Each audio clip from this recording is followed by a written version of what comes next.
Muito bem, olha só esse versículo.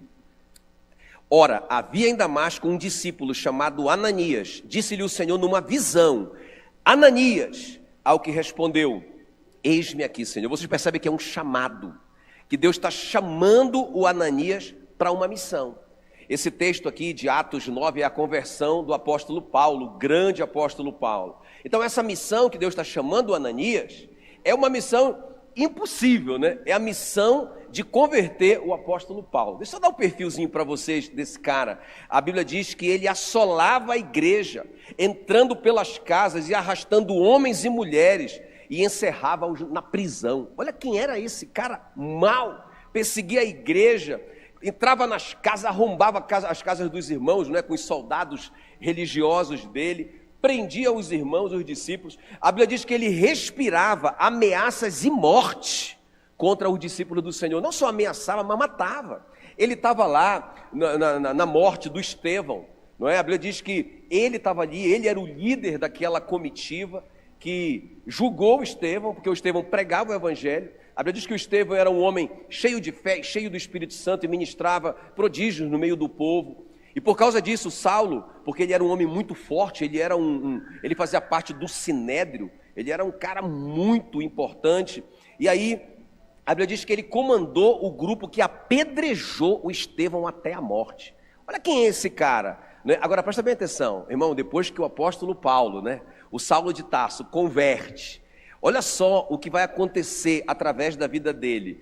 Ele escreveu mais da metade do Novo Testamento, se nós considerarmos que Hebreus foi escrito por ele, não é?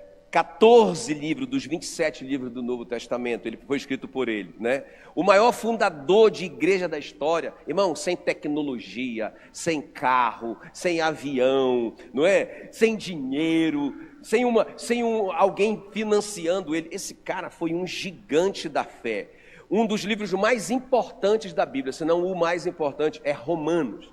A carta aos Romanos, que é um verdadeiro tratado teológico, ali que a gente vai entender a justificação pela fé. Irmãos, que obra desse cara. 1 Coríntios é um verdadeiro manual da igreja, como que a gente administra a igreja, como que a gente cuida da igreja. As cartas de 1 Timóteo, 2 Timóteo e Tito são as cartas pastorais, que ele ensina a gente a ser pastor. Então esse cara é um gigante na fé. Agora veja bem, quem foi que ganhou esse camarada para Jesus? Quem foi? Fala aí para mim. Foi um Zé Ninguém, que ninguém sabe quem é, só aparece uma vez na Bíblia, justamente na conversão dele, chamado Ananias. Essa palavra Ananias, ou o nome Ananias, significa presente do Senhor. E o Ananias foi um presente de Deus na vida do apóstolo Paulo. Agora, o que isso tem a ver com a gente, né? O que tocou isso no meu coração? Porque, irmãos, nós não precisamos ser famosos. Nós não precisamos pregar para grandes multidões. Olha, o Ananias só pregou para um. Claro, ele deve ter pregado para muita gente, mas a gente só sabe que ele pregou para um. Agora, esse cara que ele ganhou, irmãos, eu fico imaginando assim, que o Ananias vai ser bilionário no céu, né? Porque se ele vai receber uma comissão por cada alma que o apóstolo Paulo ganhou, por cada obra do apóstolo Paulo, irmão, esse cara vai ser bilionário no céu. Não é? Então, isso tocou demais no meu coração, eu quero compartilhar com vocês. O meu tema hoje com vocês é Ananias, o herói desconhecido. Nós podemos ser esse herói desconhecido, irmãos, mas nós podemos impactar a vida de uma pessoa. E essa pessoa pode impactar a vida do mundo inteiro, né? Algumas pessoas pregaram o evangelho para mim, a minha mãe, não é? Um amigo meu chamado Paulo. Esses dois assim, foram os principais que pregaram o evangelho para mim, que me apresentaram Jesus. Eu fico imaginando que tudo que eu fizer, eles vão ter uma participação, né? Vão ter uma participação nos lucros. Então, irmãos, nós precisamos ser desafiados hoje pelo Ananias. Eu quero te mostrar 3 atitudes do Ananias. Tem alguém aqui que você gostaria de ganhar alguém para Jesus, levar o evangelho para essa pessoa, mas você acha que é muito difícil? Deixa eu ver. Tem alguém aqui? Olha lá. Então é para você essa palavra. É para você essa palavra. Essa palavra me desafiou muito, irmãos. E ela vai te desafiar muito. Então, a primeira coisa que eu vejo aqui na vida do Ananias e que eu quero praticar é obediência. Olha só, Atos 9:11. Então o Senhor lhe ordenou, diga, ordenou. Não, grita bem forte aí, ordenou. Percebe que não foi uma sugestão de Deus para Ananias? Olha, Ananias, se você tiver um tempinho ali, vai lá na casa, vai lá na rua chamada direita, procura por um homem de Tarso, chamado Saulo, que ele está orando. Não, irmão, Deus ordenou e falou assim para ele: dispõe-te e vai à rua que se chama direita, e na casa de Judas procura por Saulo, apelidado de Tarso, porque ele está orando. Quer dizer, foi uma ordem, irmãos. Ele tinha que aproveitar aquele momento, porque era um momento de desespero daquele homem, do Saulo, do grande Saulo, do poderoso, do homem rico, não é? O Saulo. Então, o momento ali que ele foi, na verdade, com uma comitiva, de novo, para perseguir os cristãos em Damasco. E quando ele chega ali, ele tem um encontro com Jesus. A Bíblia diz que ele viu uma luz que brilhava mais do que o sol. E ele ficou cego, e ele caiu, né? Não sabe se ele tivesse a cavalo, ele caiu do cavalo, a gente não sabe, né? Mas fala que ele caiu por terra ali, e ele ouviu uma voz falando com ele: Saulo, Saulo, por que me persegues? E aí o Saulo pergunta: quem és tu, Senhor? E Jesus fala para ele: dura coisa é recalcitrares contra os aguilhões. Ele fala assim mesmo: eu sou Jesus, a quem tu tem perseguido. Falou para ele. Irmãos, e aí o Saulo levanta dali cego, completamente dependente das pessoas que o levaram ali. Então aqueles homens levam o Saulo para dentro da cidade, e é exatamente nesse momento que Deus chamou Ananias. Quem está me entendendo? Uma oportunidade. O cara está lá vulnerável, o cara está no momento de fraqueza dele. Vai lá, Ananias, é agora. O Ananias ainda questiona, ele fala: Senhor, de muitos tenho ouvido a respeito desse homem, quantos males ele tem feito aos teus santos em Jerusalém. Como que o Senhor está me mandando para essa missão suicida? Mas o Senhor diz para ele assim: vai, porque este é para mim um instrumento escolhido para levar o meu nome perante os gentios e reis, bem como perante os filhos de Israel. Quem está comigo aqui?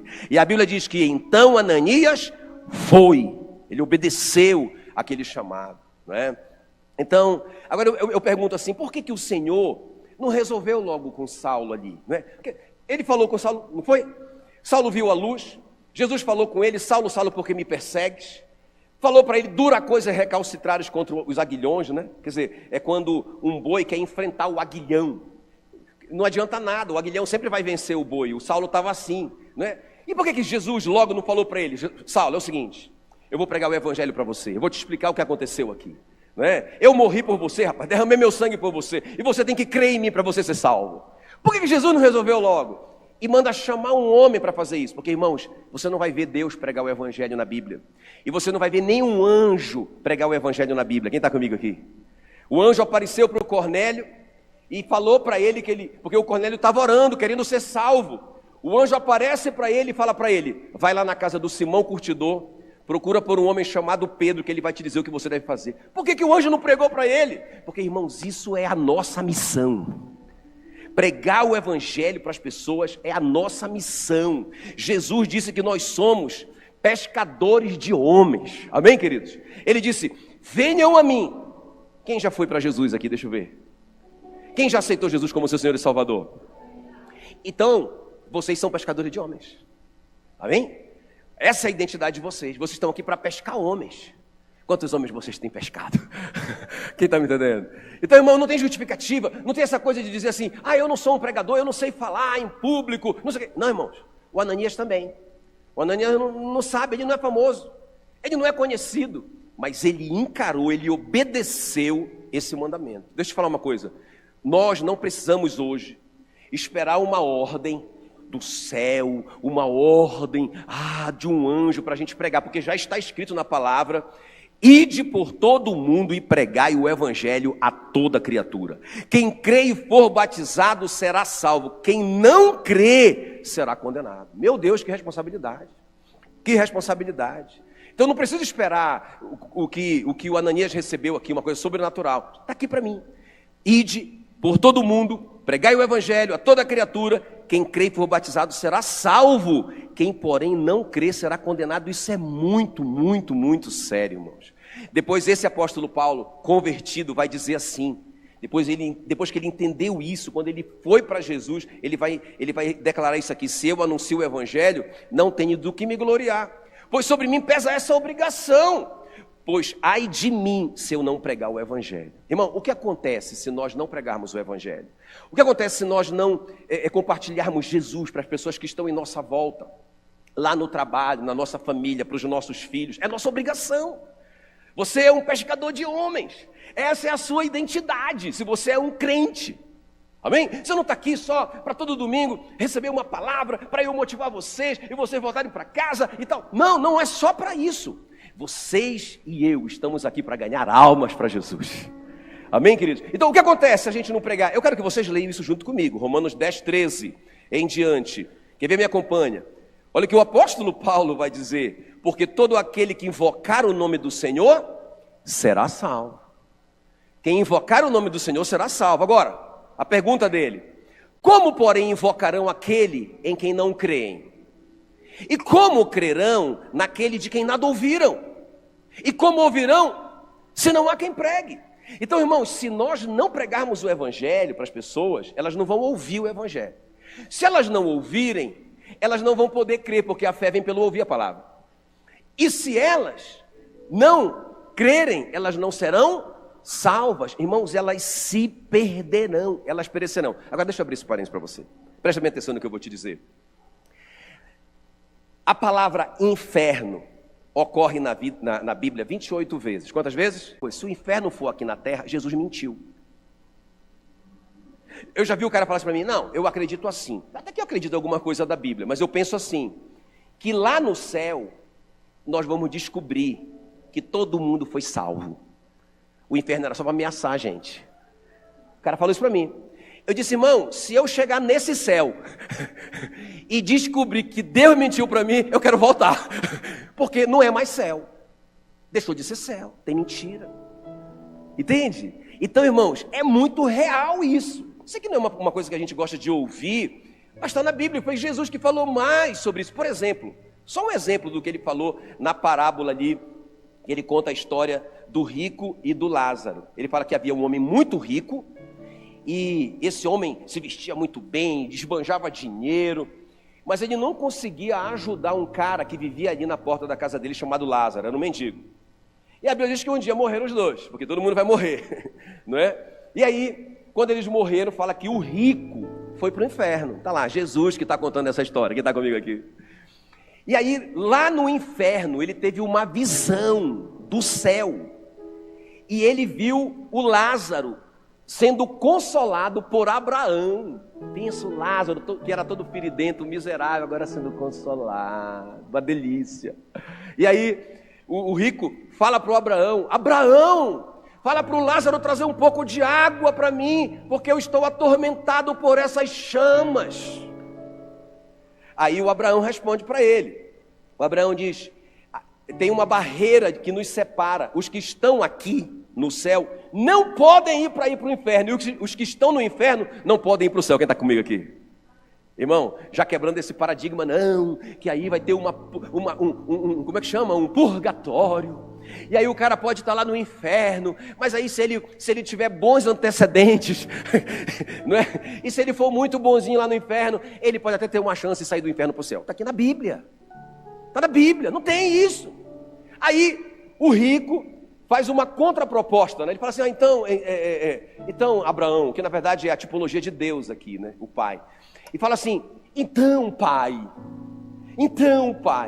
já que ele não pode vir aqui no inferno, então peça para ele ir lá na terra e falar lá na minha casa, na casa dos meus pais, para os meus 5 irmãos, que existe mesmo o inferno, que é um lugar terrível. Fala lá porque se eles verem o Lázaro ressuscitar, eles vão crer.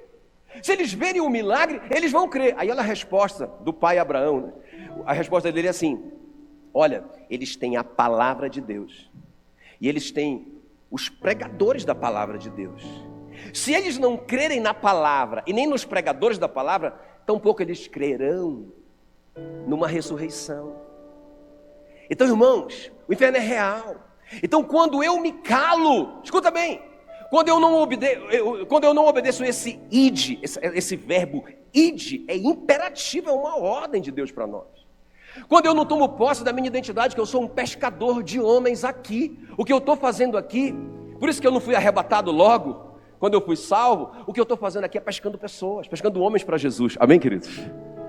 Então a primeira coisa que eu aprendo aqui com essa história, não é? A conversão do Saulo de Tarso, com Ananias, com a atitude do Ananias rapaz, eu vou obedecer esse mandamento, não é? E eu vou pregar o evangelho do Senhor Jesus Cristo para as pessoas que estão em minha volta, com palavras ou sem palavras, não é? Então a Casa de Paz aí é uma grande oportunidade, irmãos, para a gente colocar isso em prática, para a gente trazer as pessoas até Jesus, amém? São 27 casas de paz, você pode... pastor, eu não sei como fazer. Então traz a pessoa na casa de paz. Ela vai ouvir uma palavra breve. E nós estamos... Sabe, não é a casa de paz em si, mas o que a gente está orando em torno disso. A nossa unidade em torno disso, vai acontecer muitos milagres nessas casas de paz. Não é? Então é hora da gente trabalhar, é hora da gente pescar homens. Olha, você está recebendo uma rede. Pastor, eu não sei pescar. Estamos te dando uma rede maravilhosa. E tem um monte de gente segurando nas pontas, não é? Então, nós estamos te desafiando para isso. Então, qual é a primeira coisa que nós aprendemos com Ananias? Fala aí para mim, bem forte. Obediência. Obediência. Então, não é uma questão de, tá bom, Senhor, entendi, eu acho que eu vou fazer isso. Não, você não está entendendo. Nós somos ordenados a ir, amém? Muito bem, a segunda coisa que eu aprendo com Ananias, diga comigo, bem forte, fé. Diga obediência. Diga, fé. Olha só, Atos 9:17. Então Ananias foi. Ele foi, Deus mandou, ele foi. E entrando na casa, impôs sobre ele, Saulo, as mãos, dizendo, Saulo, irmão. Diga, Saulo, irmão. Olha como ele já chama o Saulo, pela fé. Saulo, irmão, o Senhor me enviou, a saber, o próprio Jesus, que te apareceu no caminho por onde vinhas, para que recuperes a vista e fiques cheio do Espírito Santo. Irmãos, eu acho muita coragem desse camarada. Sabe, mas eu digo que é a fé que faz isso. Sabe, quando a gente crê que realmente existe um céu. Eu ouvi uma frase de um ateu, muito famoso, né, na Inglaterra, no tempo de John Knox. Ele disse assim, olha, se eu acreditasse que existe um inferno como vocês acreditam, eu atravessaria a Inglaterra de joelhos para fazer um convertido.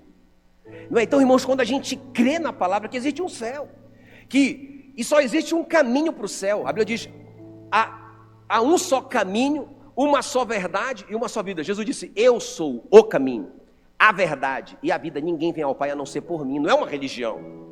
Não é uma religião, é uma pessoa, é Jesus. Então, eu preciso, irmãos, crer nisso. E também crer que aquele que crê e foi batizado será salvo. Ele creu, ele foi batizado, ele é salvo. Agora, se ele não creu, ele vai ser condenado. Meu Deus, ele vai ser condenado. Então, pela fé, o Ananias enfrentou o medo. Quem acredita que ele estava apavorado? Eu falei um dia desse aqui, coragem não é ausência de medo, coragem é enfrentar o medo.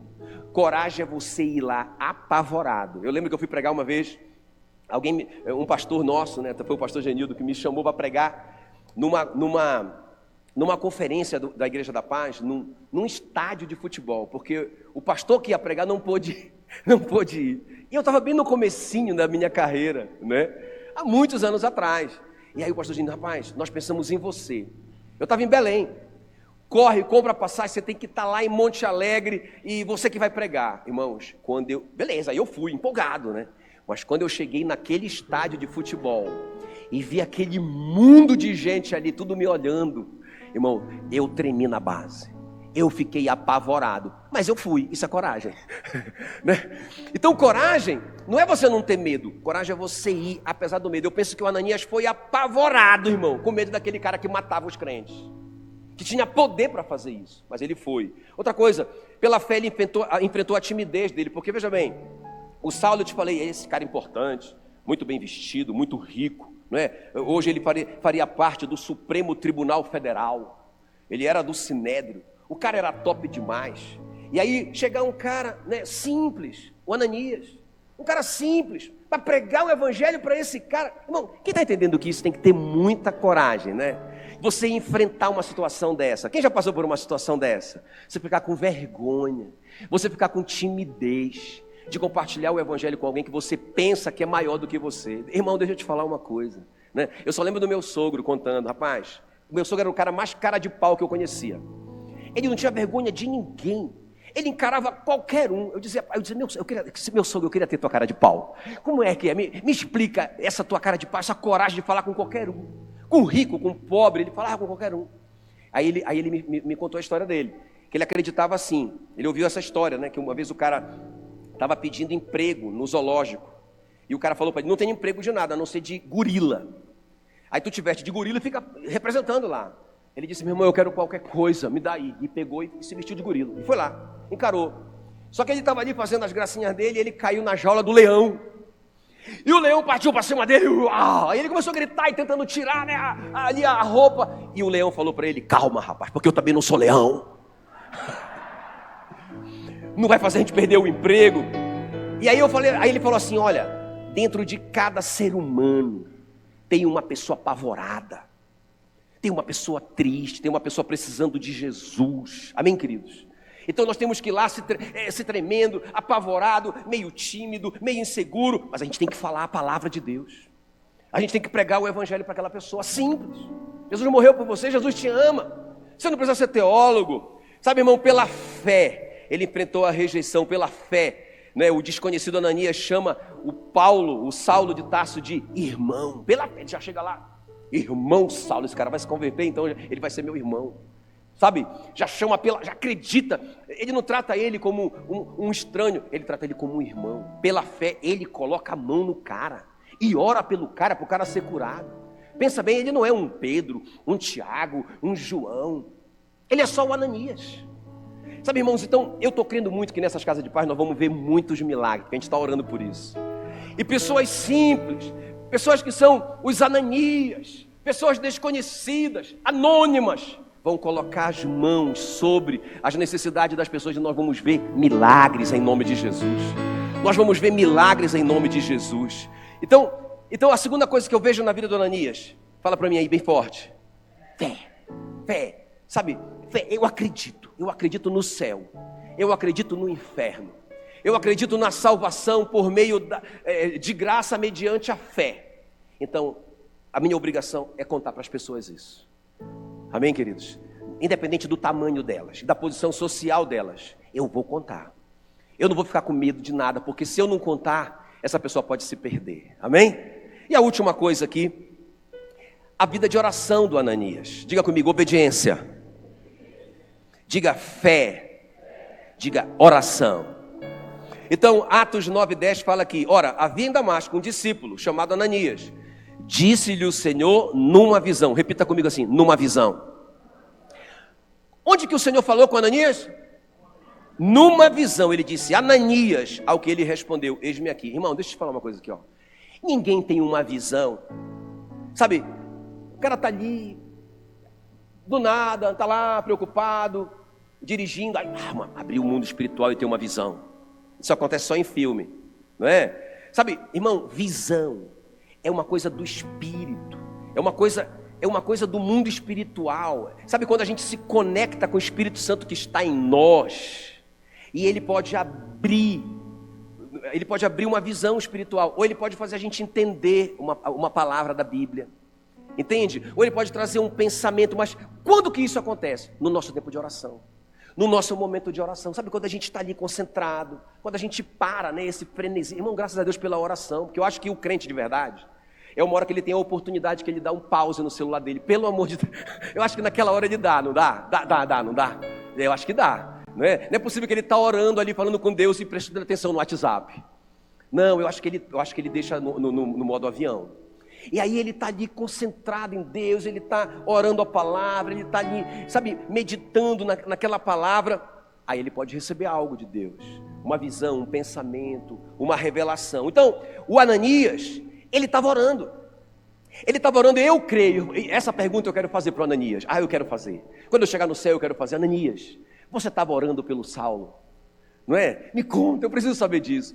Porque, irmãos, eu creio que ele estava ali de joelho, porque ele estava sofrendo com aquilo. Talvez ele tivesse perdido, talvez alguns parentes até, mortos pelo apóstolo Paulo. Todo mundo estava apavorado com a morte do Estevão, não é? Eu penso que o Ananias estava ali orando, jejuando por esse cara.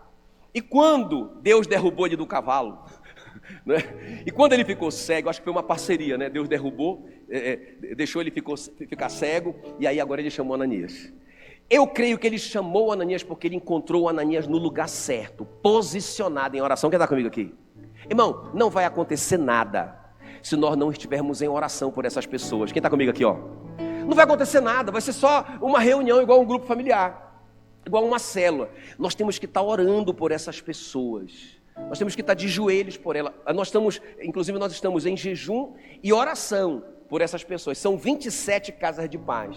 Nós estamos orando por 50 conversões verdadeiras.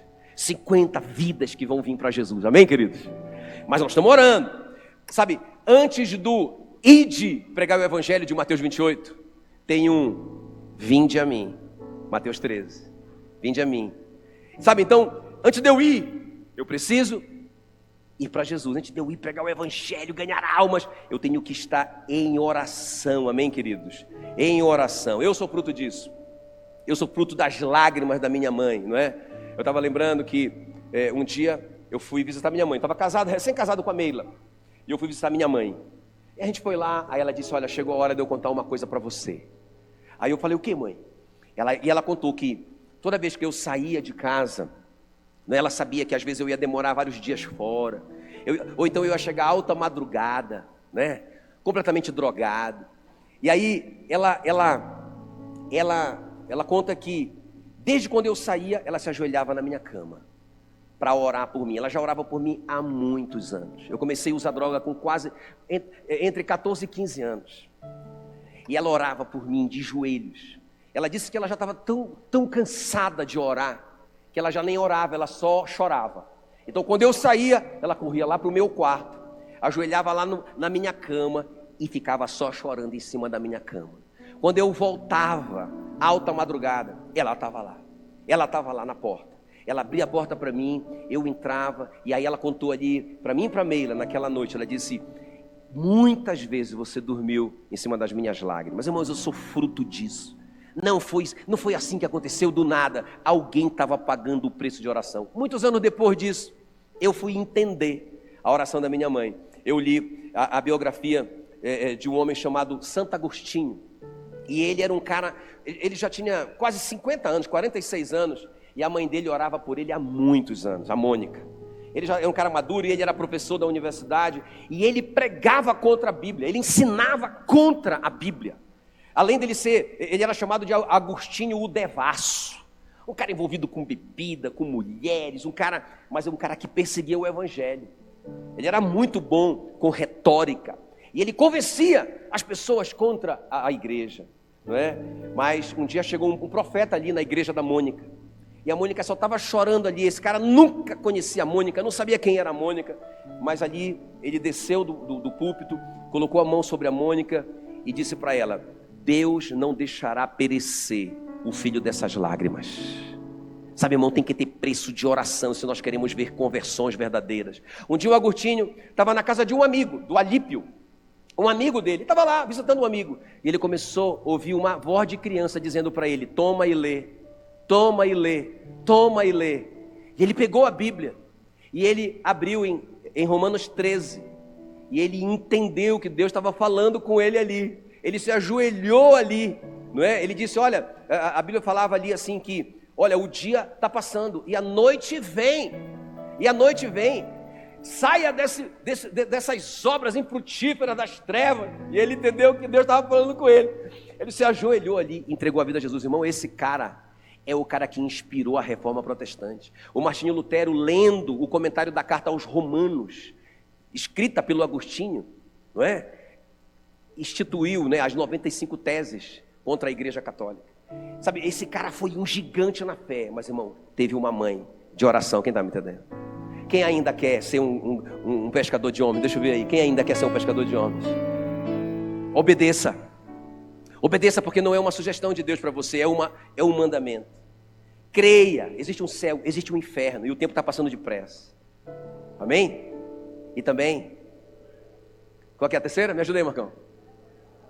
Oração, oração, ore para. Agora, eu quero terminar então, te mostrando uma cena que chocou demais a minha vida uns anos atrás. Eu já era crente, naturalmente, Mas quem já viu a lista de Schindler? Né? Só isso, deixa eu ver. Quem já viu a lista de Schindler? O filme. Então, é uma história real, baseada na história do Oskar Schindler, que ele era um cara multimilionário, ele era um industrial, e ele tinha uma metalúrgica, não é? Ali na Alemanha nazista. E esse cara não estava nem aí para nada. Olha aqui para mim, fica comigo. Ele só queria curtir a grana dele, ele só queria curtir a vida dele, não estava nem aí para nada. E os nazistas matando os judeus, né? Aquela loucura. Aí um dia ele estava passeando com a esposa a cavalo, e aí ele viu uma garotinha, porque ele sempre via essa garotinha, ele achava ela linda. O filme todo é preto e branco, só para dar aquela impressão de filme antigo, mas toda vez que ele via essa garotinha, ela estava com vestidinho vermelho. Ele se apaixonou por essa garotinha, linda ela, linda ela. Mas naquele dia, ele vê a garotinha na fila, indo para a câmara de gás. E ele fica desesperado, tentando salvar a menina. Ele conversa com um, conversa com o outro, e tal, e ninguém consegue, e ela vai para a câmara de gás e morre. Pronto, acabou, virou a vida dele de cabeça para baixo. E aí, a partir daquele momento, ele começa a comprar os judeus para trabalharem na fábrica dele. Então ele vai lá, ele suborna os guardas ali, né, os oficiais da Gestapo, e ele compra aquela pessoa, e aí ele contrata aquela pessoa. Claro que ele não estava contratando, só entrava na lista de Schindler. E aquelas pessoas que estavam trabalhando não podiam ir para a câmara de gás. Ele salvava aquelas pessoas. Aí o final do filme que eu quero te mostrar, quando ele vai, acabou a guerra, agora ele precisa fugir dali, para que os aliados não prendam ele. Ele precisa fugir dali, mas ele vai encontrar com esses 1.100 que ele salvou. Aí essa cena, irmãos, é muito linda. Eu quero que vocês prestem atenção nela agora.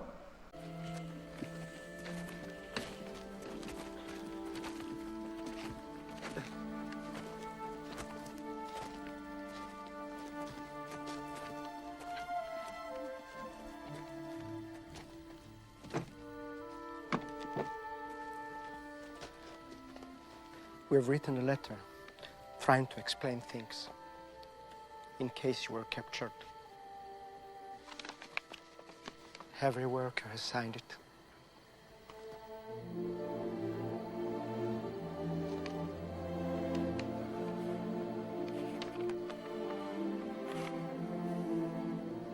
Thank you.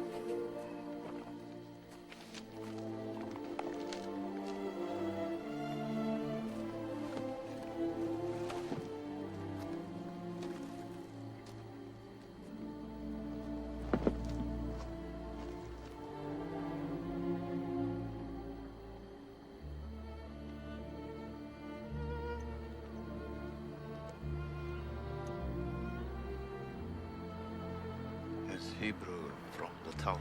It says, whoever saves one life saves the world entire.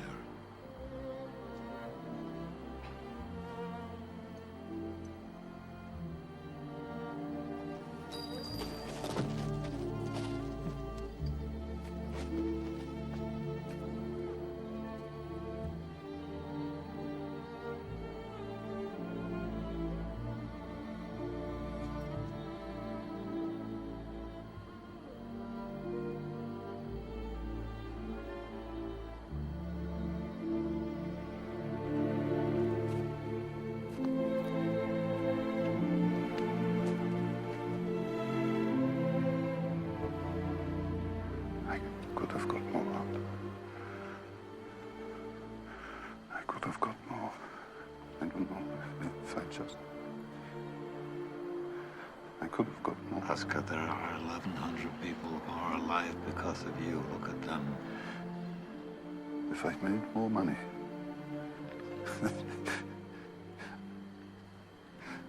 I threw away so much money.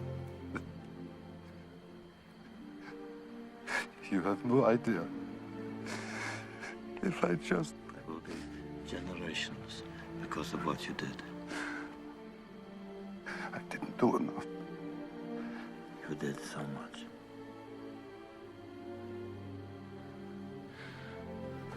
This car. Gert would have bought this car. Why did I keep the car? 10 people right there. 10 people. 10 more people. There's been 2 people. This is gold. 2 more people. You would have given me 2 for it. At least 1. You would have given me 1. 1 more. 1 more person. Person, Stan. For this. I could have got 1 more person. And I didn't. I didn't.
Irmãos, que é o final de tudo.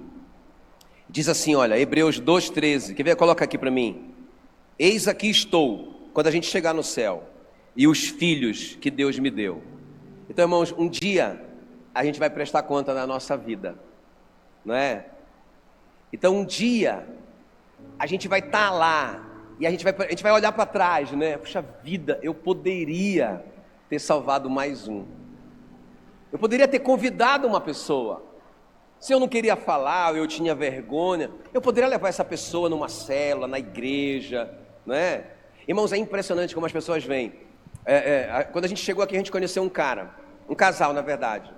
E até fizemos um negócio com ele, e depois nós ficamos convidando ele para a igreja. Eu já estava dizendo assim para mim, amor, eu acho que a gente já está sendo inconveniente. Aí ela falou assim, não, mas não custa nada a gente convidar. Não custa nada a gente convidar. E a gente convidava, e falava com ele. Aí hoje ele nos surpreendeu de manhã, depois de quase 8 meses, ele veio e ele foi impactado por essa palavra, por essa história. Sabe, irmãos, a gente não pode desistir de ninguém. As pessoas precisam de nós. Nós somos a luz do mundo, nós somos a luz na escuridão que eles estão vivendo, não é? Nós somos a única chance de interrompê-los, deles caírem nesse abismo eterno. Nós podemos sacudi-los e dizer, não, tem uma salvação, tem uma solução, amém?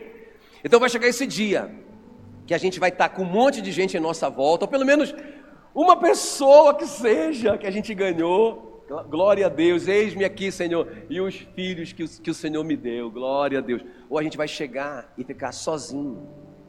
Não, irmãos, não dá para pensar nisso. Quem está comigo aqui?